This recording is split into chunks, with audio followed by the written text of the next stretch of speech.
రాధా మనోహర్ దాస్ గారికి నమస్కారం. మీరు మాట్లాడితే గొర్రెలు గొర్రెలు అంటున్నారు. ఆ గొర్రెలు మనమే తయారు చేసాం సార్. ఎందుకంటే మనుషులంతా ఒకటే, సినిమా చూడండి ఒకసారి తెలుస్తుంది మీకు.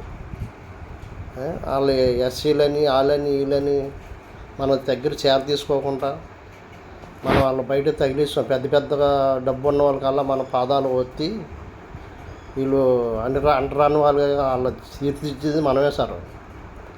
అందుచేత మనం గొర్రెలు అనకూడదు, మనమే గొర్రెలు. అది ఆలోచించి మాట్లాడండి. ఇప్పుడు మనం పంతులు గారి దగ్గరికి వెళ్ళి, బాబు మా పాప పుట్టింది, అబ్బాయి పుట్టాడు, పేరు ఎట్టండి అంటే 2,000 అడుగుతున్నారు. పెళ్లి ముహూర్తం పెట్టాలంటే 5,000 అడుగుతున్నారు. పెళ్లి చేయమంటే 30,000 అడుగుతున్నారు. ఇచ్చి వాళ్ళు ఉంటారు, ఇవ్వలేని వాళ్ళు ఉంటారు. అదే మీరు చేసే పని. మీ నోట్లో సరస్వతి దేవి ఉందని అది కాదు కదా. కష్టం వస్తే వెళ్ళి వాళ్ళకి అవతర్చండి. వాళ్ళకి ఎస్సీ కాలనీలు ఎస్సీలు ఉన్న దగ్గరికి వెళ్ళి వాళ్ళ ఇంటికాడ ఎప్పుడైనా భోజనం చేశారా? మీరు చేయలేదు కదా. చెయ్యండి. వాళ్ళు మన తిప్పిలా చూసుకోవాలి తప్ప వాళ్ళు మనం తిట్టడం కాదు.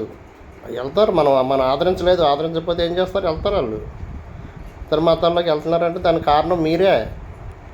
మీలాంటి వాళ్ళు చెయ్యాలి ఆ పని, ఏ పని చేసినా. కానీ చెడ్డ పని చేస్తున్నారు అయితే స్వాములందరూ కలిసి, పంతులు స్వాములు అందరూ కలిసి డబ్బు డబ్బు డబ్బు ఏం పట్టిపోతారు? డబ్బు ఏం చేసుకుంటారు? నమస్కారం.